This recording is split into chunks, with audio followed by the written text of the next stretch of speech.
வணக்கம் நண்பா. அதாவது அண்ணன் கட்சி ஆரம்பிக்கிறப்போ நிறைய பேர் சொன்னாங்க, சினிமாவை விட்டு தளபதி விஜயன் கட்சி ஆரம்பிச்சாருன்னா அதுக்கப்புறம் மக்கள் மறந்துடுவாங்க அப்படின்னு நிறைய பேர் சொன்னாங்க.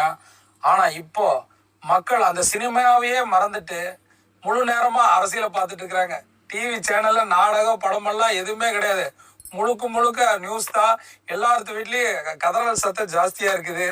ரொம்பவுமே பெருமையா இருக்குது. இந்த மாற்றத்தை கொண்டு வந்த பெருமை எங்க அண்ணனுக்கு தான் சேரும். ஏன்னா இளைஞர்களுக்கு அரசியல்னா என்னன்னு சொன்னாரு. அதே மாதிரி தாய்மார்கள் பெண்கள் எல்லாம் அரசியல் ஆர்வத்தோட வந்தாங்க. இந்த அரசியல் காலம் என்ன சொல்லுது நமக்கு? சொல்லுங்க பாப்போம்.